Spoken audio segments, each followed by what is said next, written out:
Hola, soy Jesús Nieto Martínez. Vamos a continuar nuestro curso de álgebra 3 y en esta ocasión vamos a hablar del teorema de Cayley-Hamilton.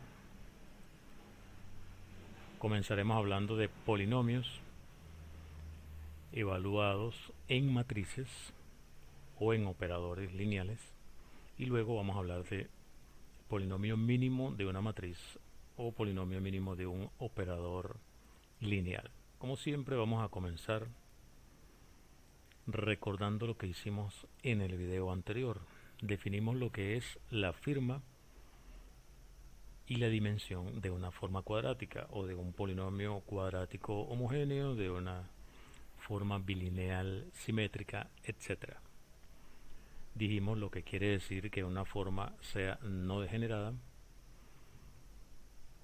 Demostramos que dos formas cuadráticas son isométricas si y solo si tienen la misma firma y la misma dimensión. O sea, esos invariantes caracterizan, te dicen cómo puedes detectar si dos formas son isométricas. También hablamos de formas definidas positivas, definidas negativas o indefinidas. Y terminamos con un ejemplo de aplicación en el cálculo diferencial, el criterio de la segunda derivada para detectar máximos y mínimos de un campo escalar real. Vamos entonces a lo que nos toca hoy. Vamos a hablar de polinomios actuando sobre matrices o polinomios actuando sobre operadores lineales. Digamos que tenemos un polinomio f en la indeterminada x, un polinomio con coeficientes en un cuerpo. Vamos a llamar al cuerpo f. Podemos evaluar ese polinomio en una matriz si esa matriz es cuadrada. Claro, este n no tiene por qué ser el mismo n que aparece acá, ¿no? El polinomio puede ser de grado 5, pero la matriz puede ser de tamaño 3×3. Eso no importa. Esta manera de escribirlo aquí se me escapó porque vamos a estar hablando de un polinomio en particular que sí tiene esa característica. Si la matriz es de tamaño n por n, el polinomio tiene grado n. Pero en general tú puedes evaluar una matriz siempre que sea cuadrada. Puedes evaluarla en un polinomio de grado, un número que no necesariamente es el que te dice el orden de la matriz. Igual para operadores lineales. Si tienes un operador lineal de un espacio vectorial B en sí mismo, tú puedes hablar de f de t, teniendo en cuenta que, por ejemplo, t a la n significa t compuesto con t, compuesto con t, compuesto con t, n veces. Es decir, cuando estamos evaluando sobre un operador, en lugar de multiplicación del operador con el operador, estamos hablando de composición. Solo que la composición se traduce en términos de matrices en multiplicación de matrices. Así que hay que tener cuidado con eso. Otro detalle está en evaluar el polinomio. Este a sub 0 que aparece aquí al final se interpreta cuando lo evalúas en la matriz como a sub 0 por la matriz identidad. Recuerda que lo que queremos es que el resultado de esa evaluación sea una matriz. Muy bien, si tienes un operador lineal de B en B, suponiendo que B tiene dimensión n, ya entendemos lo que quiere decir que el operador eh, lo puedes sustituir donde está la indeterminada, es decir, puedes evaluar el polinomio en el operador. Suponte que A es la matriz asociada al operador t con respecto a alguna base del espacio. Recordamos lo que es el polinomio característico. El polinomio característico de la matriz A, que es lo mismo que el polinomio característico del operador, es el determinante de esta matriz de acá. Ese es el polinomio característico que tú conoces. ¿Qué sucede si evalúas ese polinomio característico en la misma matriz A? Vamos a hacer ese cálculo. Digamos que nuestro polinomio característico es este de acá. Es decir, los coeficientes los llamamos b sub 0, b sub 1, hasta b sub n menos 1, porque el polinomio característico tiene la particularidad de que el coeficiente líder es 1. O sea que es un polinomio mónico. Los polinomios cuyo coeficiente líder es 1 se dice que son polinomios mónicos. Otra particularidad que tiene el polinomio característico es que el término independiente es el determinante de la matriz A en este caso. Vamos a denotar entonces con d sub x a la adjunta de esta matriz, porque vamos a aplicar unos resultados que tú conoces del primer curso de álgebra lineal. Esa matriz d sub x tiene esta forma, en la que los sumandos, los d sub i a la xi, son matrices de tamaño n por n en este caso, y cuyas entradas tienen esta forma, un número por la iésima potencia de la indeterminada x. Ese número, por supuesto, está en el cuerpo sobre el cual está definida la matriz A. Entonces volvemos al cálculo. El determinante, o sea, el polinomio característico, si lo multiplicamos por la identidad, sería esto, multiplicado por la identidad en cada término, y me queda aquí al final b sub 0 por la identidad. Pero esto, como te comentaba, satisface esta igualdad. Esto es igual a esto y esto es igual a esto otro. Esto es lo que te decía, que es una aplicación, un resultado del curso el primer curso que viste de álgebra lineal. Ok, volviendo entonces a nuestro cálculo, esto es el polinomio característico multiplicado por la matriz identidad, que sería, como dijimos acá, xi, x por in menos a por el d. D dijimos que era esto, así que simplemente estamos sustituyendo acá y distribuimos. Distribuido queda así. De lo que hay que darse cuenta es que esto, a partir del segundo término, podemos resolver sacando factor común las potencias de x. Por ejemplo, x a la n-1 está multiplicado por menos a de n-1 más de n-2. Y ese patrón se va a repetir hasta el final. X a la n-1 está multiplicado por menos a de n-1 más de n-2. Así sucesivamente hasta x menos a de 1 más de 0. Fíjate, el patrón es, siempre está menos a multiplicando a d. El índice aquí es el mismo exponente de la indeterminada. Luego viene más d con el índice anterior a este patrón de aquí. Y finalmente menos a por d sub 0. Ahora lo que vamos a hacer es comparar los coeficientes, entre comillas eso de coeficientes, de este polinomio con este de acá multiplicando por la identidad, ¿no? Esto por la identidad, esto por la identidad. Es decir, de n-1 sería la matriz de identidad. Esto que está en este paréntesis sería bn-1 por la matriz de identidad, y así sucesivamente hasta el final. Esto sería b sub 0 por la matriz identidad. Vamos a verlo. De sub n-1 es la matriz identidad. Esto es b sub n-1 por la matriz identidad, etcétera. Menos a por d1 más de 0, b1 por la identidad. Y finalmente menos a por d0, b0 por la identidad. Ahora sí evaluamos el polinomio característico en la matriz A. Sería así. que sería esto, sustituyendo estos valores. Y si te das cuenta, aquí tiene an por dn-1. Y este an-1 con este menos a te da menos a la n. Y está multiplicado justamente por dn-1. Así que se cancela con este. Y este a la n-1 con dn-2 se va a cancelar con el siguiente y así sucesivamente. Al final a por d sub 0 se cancela con a por d sub 0. Todo eso da la matriz 0.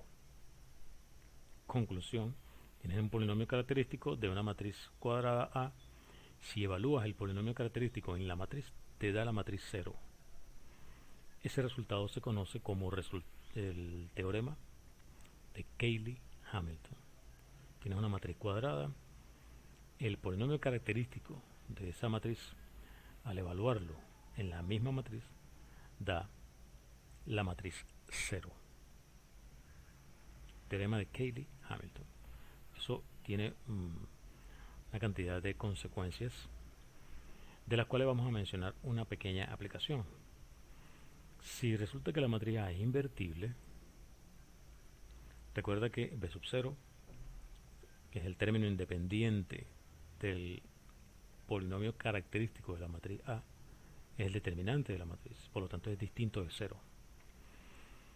Entonces, evaluar el polinomio característico en la matriz A da 0 por el teorema de Cayley-Hamilton, o sea que esto da 0. De aquí tú puedes resolver para esto. O sea, B0 y n sería el negativo de todo esto. Y todo esto tiene A multiplicando, así que puedes sacar A, tienes negativo y todo lo demás. Eso igual a B0 y n. Ya dijimos que B0 era distinto de 0, por lo tanto podemos dividir por B0, multiplicar por la inversa de A, y tenemos una fórmula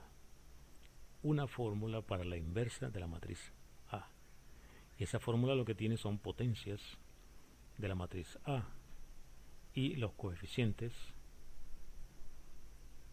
del polinomio característico de la matriz A. ¿Qué tal? Y ya que estamos hablando de polinomios, vamos a recordar un par de resultados que son fundamentales. Si tienes dos polinomios, digamos f y g, no nulos, y el grado de g, por ejemplo, es menor o igual que el grado de f, entonces tú puedes dividir el polinomio f entre el polinomio g, con lo cual vas a tener un cociente y un residuo. Cociente que vamos a llamar h de x, residuo que vamos a llamar r de x. Van a ser únicos siempre que en la expresión f de x sea h por g más r de x, y r de x tiene grado estrictamente menor que el grado del divisor, que en este caso es g. Esto es una versión del algoritmo de la división para polinomios. Y también tenemos una versión de el teorema fundamental de la aritmética, pero ahora para polinomios.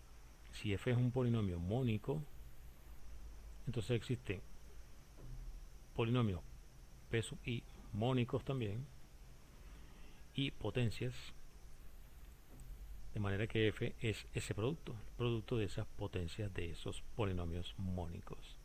Esa representación, esa forma de escribir p es única, salvo por el orden en que tú coloques esos factores. Entonces tenemos algoritmo de la división y tenemos teorema fundamental de la aritmética para polinomios. Resultados básicos fundamentales. Vamos a definir entonces lo que es el polinomio mínimo. Ya sabes que tienes un operador lineal. Con el polinomio característico tú puedes anularlo. Tú aplicas el polinomio característico a este polinomio y se anula. Bueno, vamos a considerar de los polinomios que anulan a el operador uno que sea mínimo en cierto sentido. ¿Qué sentido? Bueno, primero que sea mónico y segundo que el grado sea el mínimo posible.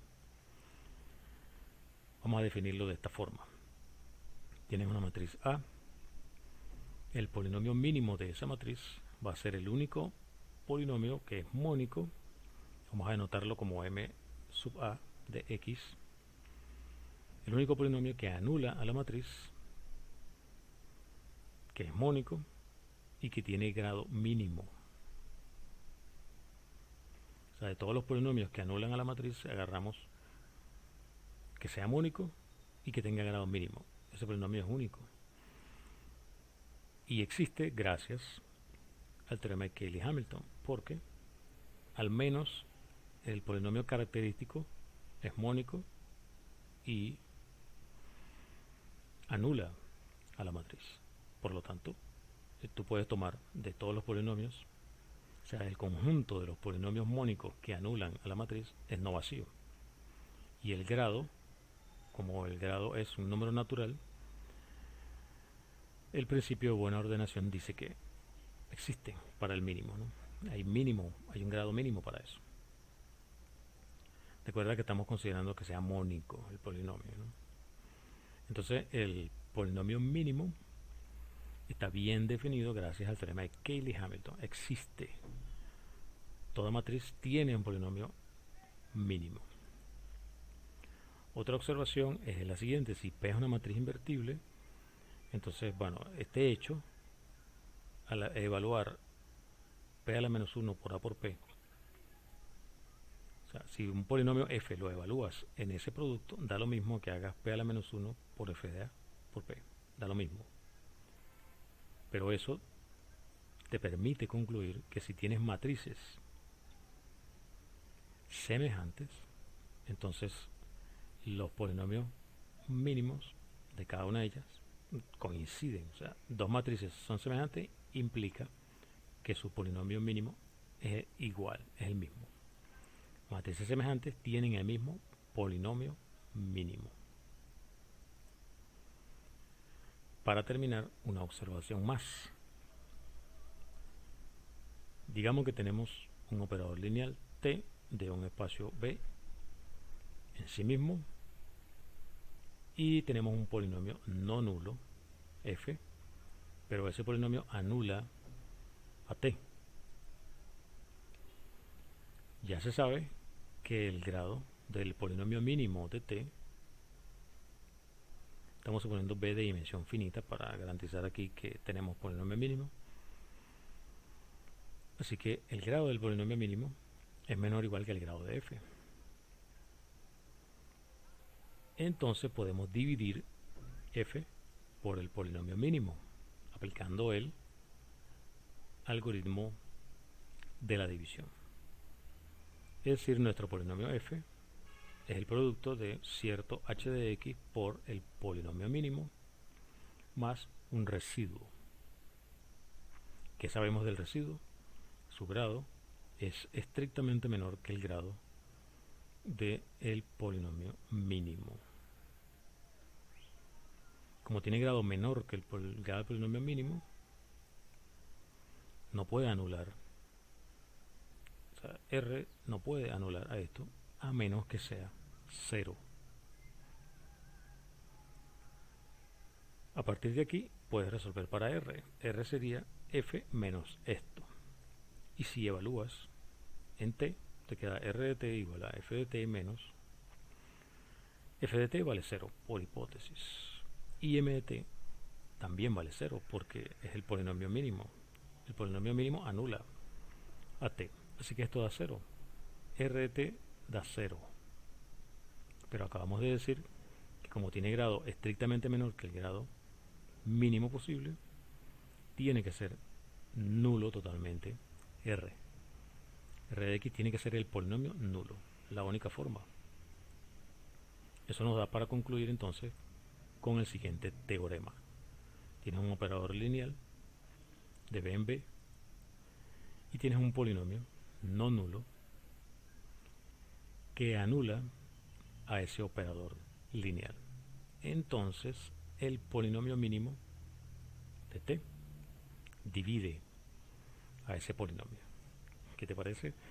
Este resultado, en alguna literatura, es lo que llaman el teorema de Cayley-Hamilton. En el libro que estamos utilizando, el de Jacob, el teorema de Cayley-Hamilton es el que enunciamos hace rato. Pero bueno, solo un comentario. En alguna literatura, el teorema de Cayley-Hamilton es este. Entonces, bueno, es para que lo tengas presente por si revisas algún otro libro o alguna otra fuente. Bien, vamos a resumir. Definimos lo que significa que un polinomio actúe sobre una matriz o sobre un operador lineal. Definimos lo que es el polinomio mínimo de un operador de una matriz, que lo denotamos m sub t de x, y eso está bien definido gracias al teorema de Cayley-Hamilton, que dice que el polinomio característico de una matriz A, al evaluarlo sobre la matriz A, da la matriz 0. Y como ese polinomio es mónico, entonces existen polinomios mónicos que anulan. Entonces, de los polinomios mónicos que anulan, agarras el que tenga grado mínimo y ese es el polinomio mínimo. Por lo tanto, el polinomio mínimo siempre existe. Está bien definido. Como una aplicación del teorema de Cayley-Hamilton, vimos que se puede obtener una fórmula para la matriz inversa de una matriz dada A, suponiendo que sea invertible, obviamente, y en esa fórmula solamente aparecen potencias de la matriz A y los coeficientes de el polinomio característico de la matriz A. Finalmente, vimos que si f es un polinomio no nulo que anula a un operador lineal t, entonces el polinomio mínimo de ese operador divide a ese polinomio. Hasta aquí lo que quería traer para hoy. Soy Jesús Nieto Martínez. Hasta la próxima.